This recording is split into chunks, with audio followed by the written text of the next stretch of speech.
I think it's apt for us to look and learn something about our emotions, because at this point it's quite obvious that we would have some strong emotions going on within us, and that is a great opportunity for us to learn some things regarding our emotions. The person who can best deliver this topic is one who is very familiar with his or her emotions. I don't think I am actually suited to deliver this topic. I have just started learning to care and to be familiar for my emotions for about 6 years now. I had to start with the ABC of what feeling happy is, what feeling sad is, and gradually extended to what anger is. Currently, I am still learning the different, more complicated feelings that I have, because prior to this, I have kind of blocked many of my emotions. Growing up in a harsh environment, I choose to block all emotions. So that's why I mentioned that I'm now, if I would to rate myself, I think I would put myself in a kindergarten level. Although this topic is foundationally important, I can safely say that most of us don't actually quite know how to take good care of this delicate part of our good selves. So, while I will run through a few tips that I've learned in my life, I like us to answer this question: what is one challenge you face with emotions? Yep. What is one challenge you face with emotions? And I will read them out and also share mine at the end. Okay, so while you respond there, I will continue sharing a few tips. So emotion is something strong that can grip us. It is also a window to our soul.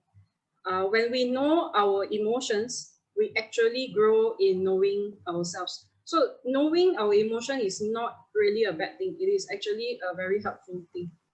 So familiarizing with our emotions is not a linear learning. It is a very, very messy process. So just imagine like you scratch. You want to go from A to B, from not knowing what I am feeling. I want to know what I feel. The process from point A to point B is actually not one straight line, but is very, very messy. And here I will share 4 tips in no particular order. The first one is actually the most important one. I wrote here, having the courage to feel. What I mean here by having courage to feel, it is to actually acknowledge how we feel. So be it a positive emotion or a negative emotion. For example, happy for positive, sad for negative. Of course, it is no-brainer when we experience positive emotions, but quickly we will actually find that it helps to have courage, especially when a positive experience turned negative and we do not know if we can allow ourselves to experience positive emotions again. That is where it is tricky. When we say the Lord gives and take away, we are actually preparing ourselves to have and to lose. And that in itself is actually having a kind of courage. Let me share what it does when you have courage to feel. Why is it so important? When we have courage to feel, our whole being allows, acknowledges, and takes note. We increase awareness and take ownership of the experience we went through, be it a positive experience or negative. So we do not allow the experience to just bypass us. We actually take note and we actually savor it. What it doesn't do, whether we like it or not, even if we trick ourselves not to feel, and by feel I mean acknowledge. Many a times we use the word feel, but actually what we mean is acknowledge. We actually skip that part of acknowledging. The sad news here is we actually experience the emotion nonetheless. Let's say something bad happened and then I feel sad, and then I choose not to acknowledge the sadness. It doesn't mean that the sadness is not in us. It only means that we have not acknowledged it. That's how it will actually affect us. So you just go left unacknowledged, and of course, we all know the trouble of unacknowledged emotions. It will come out in various situations in the future when we think everything is going smooth sailing and suddenly there's a trigger. And have you experienced such moments where there's a surge of anger that comes and you do not know where it comes from? I personally have experienced that, and I would say it is because we have unacknowledged emotions that is going on in our lives, and it will come and disturb us if we continue to let it remain unacknowledged. The second one, naming the emotions we feel. I think naming the emotions we feel is very, very important when we want to familiarize with emotions. Let me share with us two tools that can help us that I found that helped me. As easy as this look, I don't want to assume because I also came from a place where I do not know how to label my own feelings. I think the ABC of learning what emotion is to label first, to learn to attach how we feel to the adjective of positive or negative emotion. And if we are not so clear how we feel based on the words, actually having this chart is very, very helpful for me lah. When I look at the chart, I'll see if I actually feel angry or do I feel bored or confident. Why is it I'm bringing this simple picture into our discussion? Many times, even adults, we have trouble recognizing our emotions correctly. And so if we match it not rightly, it is also quite troublesome. So first and foremost, we need to recognize correctly, matching what we see and how we feel. I think that is a very good exercise to do, if we can, to do it daily, maybe at the end of the day, to actually review the day and then to identify what are the emotions that I have felt throughout the day. That is a very good activity to get beginners start off. The second tool that I find it helpful is this umbrella. So whenever you think, if let's say there's an emotion that comes to you, a strong emotion, and it is a strong sadness, ask yourself gently, what is it that has made me sad? So this is where we can use our creative way of asking questions, which is the four wife and one husband. So four W and one H. What, why, when, which, how. So these five would actually help us to understand, not understand the situation, but understand what we were facing during the particular experience that we had. And so then many people will just say, oh, I feel sad, and then close case and move on. Actually, it would be very, very helpful if we can go deeper beyond the major emotions that we feel and ask ourselves, what about this situation that made me feel sad? Is there disappointment? Is there feeling of regretful, mournful, feelings of depressed, disillusion? And in each of these points, to also illustrate or to come to an understanding of what is it that I am disappointed about? How has this come to be? What am I feeling regretful about? The more we understand the situation we are in, the more acceptance we will experience, and that will be very helpful for us. So these are how it is, the main feeling embarrassed, and then what is it? Subconscious, isolated, lonely. So that is learning to name our emotions. After we have learned to name our emotions, we need to go through this part of processing. understanding and accepting how we feel without justifying with logic.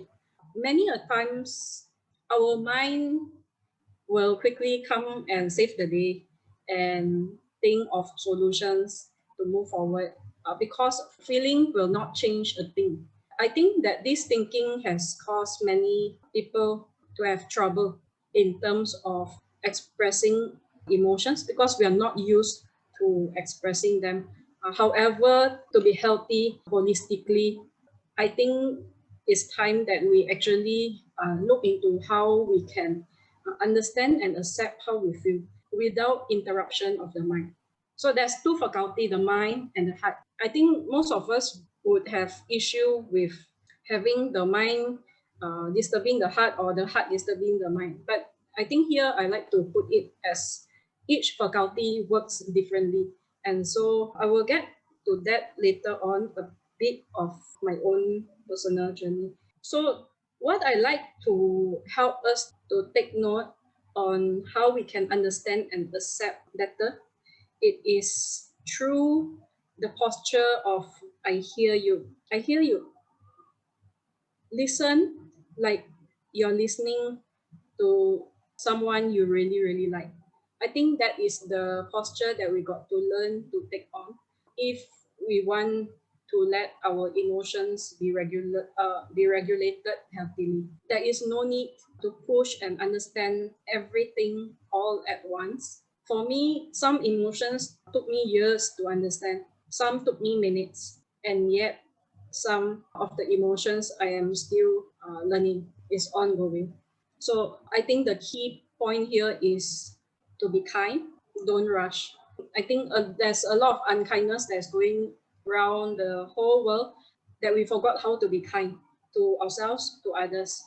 But essentially, that is actually the best thing that can help us through difficult times. Also, under understanding, I like to emphasize three characteristics for us to put on our head. So the first is to be gentle, as I mentioned earlier. The second is to be patient. Even if you hear the response from the one sharing their difficulty or their emotions, even if they say, I don't know, it takes time for us to familiarize with emotions. It takes us time to practice and time to be familiarized and to kind of master how we feel. So be kind to provide a safe space for ourselves and those we listen to. This is very, very important. The last point that I've written here, writing in a journal. Writing in a journal is a very, very helpful tool because as we learn to take note of our daily experience, our emotions, we learn to write them down. So what do we write there? We write our discoveries of the day, we write our experiences, we write our questions. There's no need for quick answer, but it is just a place for us to express ourselves and for us to be familiarized with our emotions. Many a times, I personally feel if I were to experience emotion, what good does it do? Can it change the experience? Can it provide a solution? The answer is no, it can't. But that is for the mind to work on. The heart has to work on a different platform. And so this platform is our goal is not to find solution or to escape situation, but our goal is feel fully expressed. That is the goal of healthy emotional experiences. And as we write in our journal, this is very, very important as well. We want to invite the Lord to bring to remembrance maybe some things we do not understand just at the flick of a finger, but maybe it requires someone to guide us. And this someone, the best guide is the Lord. I do not say this because we are in Christian organization. I say this because personally, many times, whenever I feel clueless and I ask the Lord to come and help me and show me, there He provides help. So invite the Lord to show us the parts that require more attention more understanding. This is how we can actually engage the Lord. Okay, so why are we doing all this? Got difference, meh? In terms of changing situation, no, there is no difference. But long term, there is a huge difference. Knowing ourselves and knowing how the Lord can help us and what our relationship with God can do can bring us a whole lot of difference in terms of understanding. Understanding toward ourselves, not situation that we were put in. Tap on our resource to have the Lord to be our helper. Why do we need this kind of understanding? Let me emphasize this. This understanding is not understanding of the situation, but this understanding is the understanding of how we felt because of a certain situation that arises. So why do we need this understanding? It is to be free, free to experience, and to experience is to live. Our goal is not to avoid pain. Our goal is to live, and to live is to feel. To experience is to include the positive and negative emotions. And students we minister will be very blessed if they have staff who takes up courage to guide them in this area. Staff who would be better guide are the ones who take courage to do it first for ourselves. One last thing that I'd like to say is that growing in this alone is almost impossible. We all need someone to be our listener, be it family, friends, or colleagues. I will end by reading the challenges that you have shared on the chat, and I will also share my own challenge. Okay, so bearing up under much sorrow when witnessing the immense anguish of those who suffer and aiding them. Yeah, it will be very overwhelming. The second one, sometimes no feeling or don't know how to feel. My challenge is to respond to surprises. Next, controlling my anger, tend to react instead of responding. My challenge is that I sometimes don't remember to turn to God whenever I feel emotions that can lead to sin. Tend to blame myself when encounter negative emotions, using the emotions I feel to grow myself. For example, empathy. For me, the challenge that I face, my mind will always come to the rescue very quickly. And before I know it, I don't even have the chance to feel at all. And the mind will do all the working. Very, very smart. Too smart for my own good. It will look for all the alternative solutions. It will look out for all possibilities not to face those emotions. I want to say to us that feeling positively or negatively, both blessings actually, it really helps us to live. I wouldn't say at that point where we faced in that situation, we have to put our automatic responses aside and feel everything in that atmosphere they give. I think that would be also very, very unkind to ourselves. But what I'm trying to say here is when we are able to provide that space, do allow for this kind of processing to help us to know, to help us to have better understanding and to learn to be kind. When we learn to be kind to ourselves, we also learn to be kind with others. So it is truly good for us to recognize them and to acknowledge them. So here is a practice question that I like to ask us. The first is, how am I feeling this morning? Share one emotion. Remember the umbrella that I showed? So what is that emotion that you are feeling at this moment? The second is, are there other emotions tied with the mentioned emotion? So also use this question 4W and 1H to help us to grasp what is the occasion or environment that has caused us to feel these emotions, the big one and the small ones. Take 5 minutes to consider this in quiet. what is your feedback to this simple practice?